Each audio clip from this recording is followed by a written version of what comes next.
ओम शांति। अलौकिक ड्रेस और अलौकिक श्रृंगार। बाप दादा ने सभी बच्चों को, अपने लाडले सिकलते बच्चों को भिन्न भिन्न प्रकार के ड्रेस और श्रृंगार, साथ में बैठने का स्थान व आसन कितने श्रेष्ठ दिए हैं। जो जैसा समय वैसी ड्रेस और वैसा ही श्रृंगार कर सकते हैं। सतयुग में भी भिन्न भिन्न ड्रेस और श्रृंगार चेंज करेंगे ना, तो लेकिन संस्कार तो यहाँ से ही भरने हैं। ब्रह्मा बाप ने संगम युग की भिन्न भिन्न ड्रेसेस और श्रृंगार से ब्राह्मण बच्चों को सजाया है। और रमणीक रंगत क्या देखी, कितनी सुंदर ड्रेसेस और सजावट होते हुए भी कोई कोई बच्चे पुरानी ड्रेस, मिट्टी वाली मैली ड्रेस पहन लेते हैं। तो बाबा ने कहा जैसी ड्रेस वैसा श्रृंगार। अमृत वेले की ड्रेस और श्रृंगार जानते हो? सारे दिन की भिन्न भिन्न ड्रेस और श्रृंगार जानते हो? बाप दादा द्वारा भिन्न भिन्न टाइटल्स बच्चों को मिले हैं। तो भिन्न भिन्न टाइटल्स की स्थिति रूपी ड्रेस और भिन्न भिन्न गुणों के श्रृंगार के सेट हैं।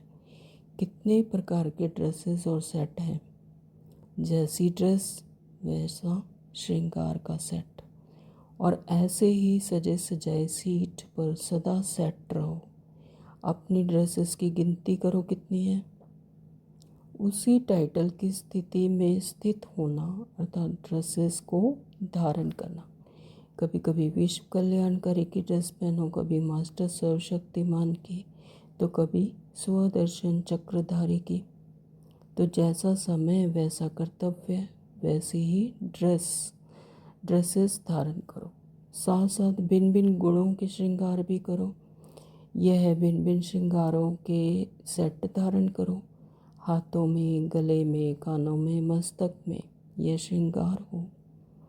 मस्तक में स्मृति धारण करो, मैं आनंद स्वरूप हूँ, यह मस्तक की चिंती हो गई।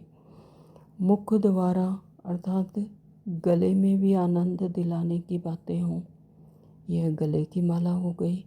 और हाथों द्वारा और कर्म में आनंद स्वरूप की स्थिति हो, यह हाथों के कंगन हो गए। कानों द्वारा भी आनंद स्वरूप बनने की बातें सुनते रहना, यह कानों का श्रृंगार है।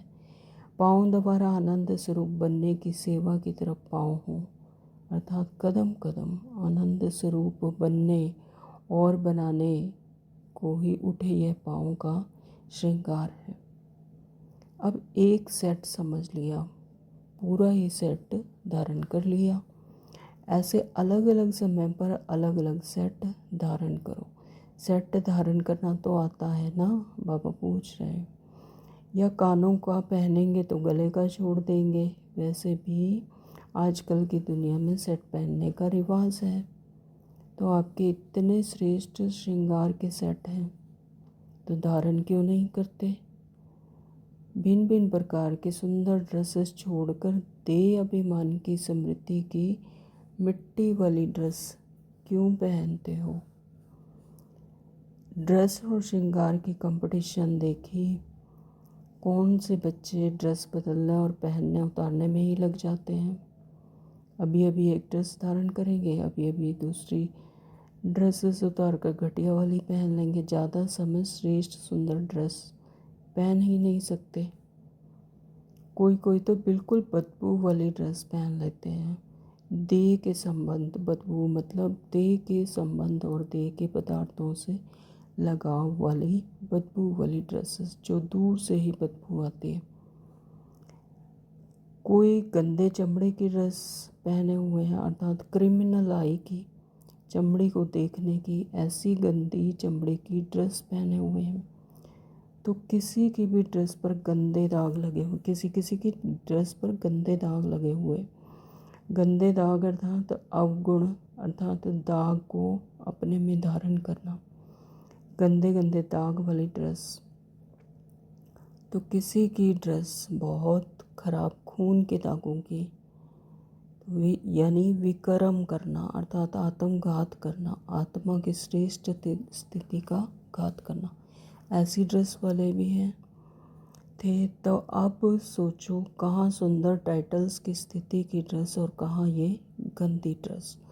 तो श्रेष्ठ आत्माओं की ड्रेस भी श्रेष्ठ चाहिए। कोई कोई बच्चे सारा दिन उसी श्रेष्ठ ड्रेस में श्रृंगार के सेट धारण करने की सीट पर अच्छी तरह सेट थे और कोई बढ़िया ड्रेस धारण करते हुए भी सामने होते हुए भी धारण करना चाहते हुए भी धारण नहीं कर सकते। जब श्रेष्ठ टाइटल्स की ड्रेस पहनेंगे, गुणों का श्रृंगार धारण करेंगे, तो सतयुग में विश्व महाराजा विश्व महारानी की रजाई पहन पाएंगे। तो वैसे अब मायाजीत संगम युगी स्वराज्य अधिकारियों के टाइटल्स रूपी ड्रेस में स्थित होने के समय 5 तत्व और 5 विकार आपके अधीन होकर चलेंगे। ओम शांति। Thank you.